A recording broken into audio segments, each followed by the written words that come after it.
नमस्कार। वाल्मीकि रामायण के ऊपर ये मेरा 8वां वीडियो है। अभी हम राम जन्म की कथा का वर्णन कर रहे हैं, राम का जन्म किस प्रकार हुआ।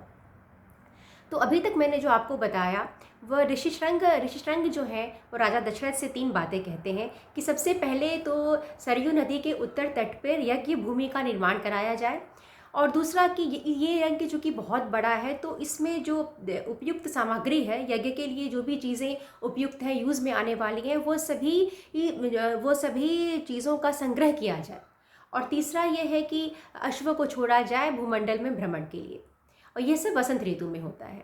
अब क्या है कि अगला वसंत आ चुका होता है और राजा दशरथ अश्वमेध यज्ञ की दीक्षा लेने के संदर्भ में वह अपने गुरु वशिष्ठ जी से मिलते हैं और वशिष्ठ जी से कहते हैं कि हे गुरु, आप मेरे परम हितैषी हैं, परम ज्ञानी हैं, और आपने सदा मेरा मेरा अच्छा ही चाहा है।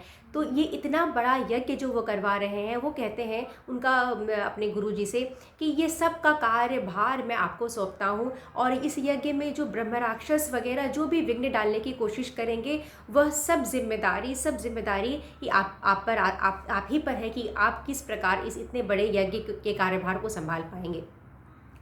तो जो दशरथ जी के गुरु हैं, पुरोहित हैं वशिष्ठ जी, वे उन्हें बोलते हैं कि आप चिंता न करें, आपने जो मुझे कार्य सौंपा है, जो मुझसे कहा है, वह अवश्य पूरा होगा।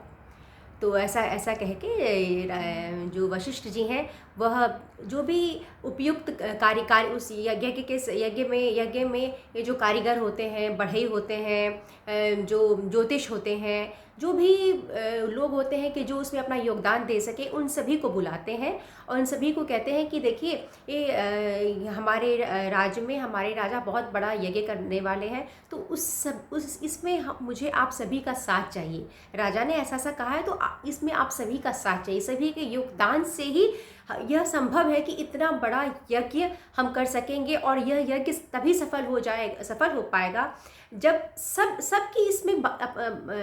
इसमें भाग लेंगे, अब मन से भाग लेंगे।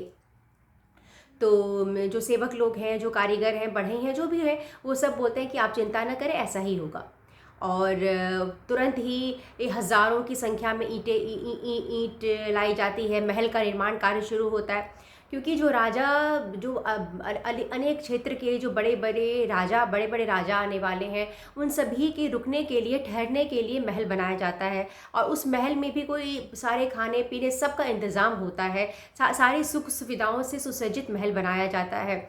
तो अनेक महल का निर्माण करना होता है। उसके बाद जो विदेशी सैनिक होंगे उनके लिए छावनियाँ बनाई जाएंगी, जो हाथी घोड़े होंगे उनके लिए शालाएँ बनाई जाएंगी, जो बाहर के लोग आएंगे ये यज्ञ देखने के लिए, उनके लिए साधारण घर बनेगा जिसमें भी खाद्य पदार्थ का सारा इंतज़ाम होना चाहिए। तो इन सब चीज़ों के इंतज़ाम के लिए बहुत बड़ी संख्या में लोगों का एक सेवक के रूप में कार्य करना ज़रूरी था, क्योंकि इतना बड़ा यज्ञ करना आसान कोई एक आदमी तो मैनेज नहीं कर सकता, तो सभी का साथ होना चाहिए। और सभी राजा दशरथ की आज्ञा पर सभी अपने अपने कार्य में लग जाते हैं और कार्य होने लगता है। इसके बाद जो वशिष्ठ जी हैं वो सुमंत्र जी को बुलाते हैं और सुमंत्र जी से कहते हैं कि देखिए सुमंत्र जी, ये जो सेवक है सभी लोग तो अपने अपने कार्य पर लग गए हैं, परंतु मैं चाहता हूँ कि आपको एक जिम्मेदारी दूँ। जो भी राजा के जो निकट संबंधी हैं, निकट मित्र हैं, उन सभी को आप स्वयं जाके बुलाइए।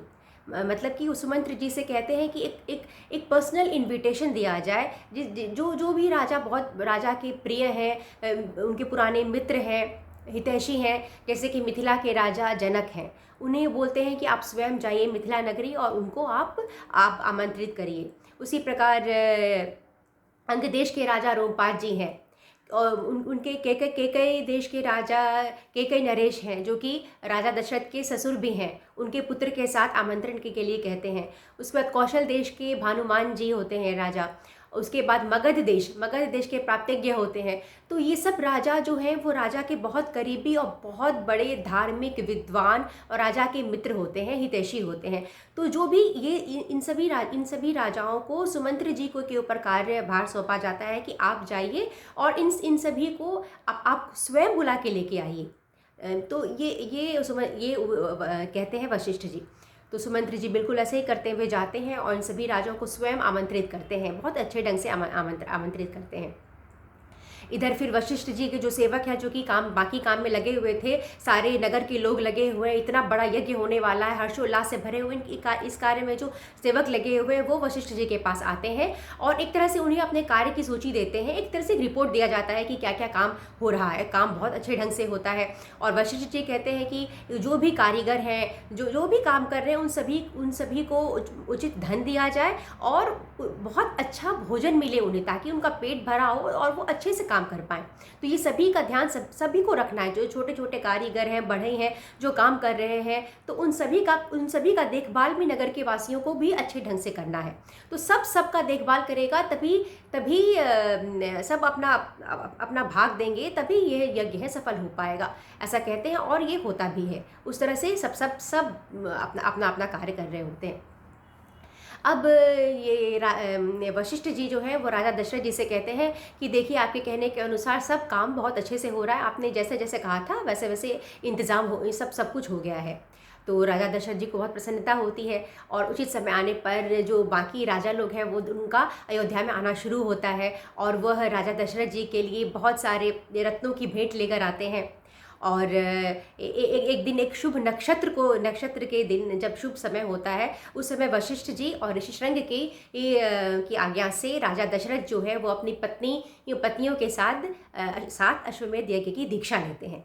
तो कहानी ये अभी तक ये कहानी यहीं तक है, आगे के मैं वीडियोस में बताऊंगी।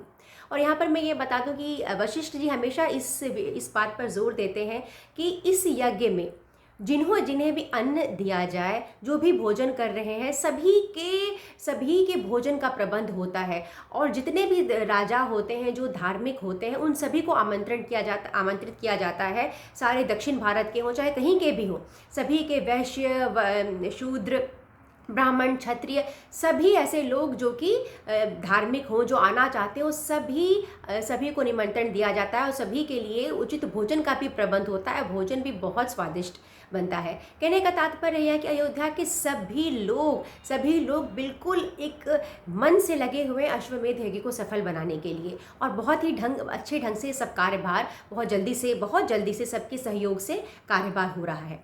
तब वशिष्ठ जी कहते हैं कि जब भी किसी को भोजन दिया जाए, हमेशा इस बात पे जोर दिया गया है, जब भी किसी को दान दिया जाए तो वह दान आदर के साथ हो, क्योंकि कभी भी ऐसा कहा गया है कि कोई भी यदि दान हम करते हैं और अनादर के साथ करते हैं तो वह जो दान देने वाला होता है वो वहीं नष्ट हो जाता है, उसको कोई पुण्य नहीं मिलता।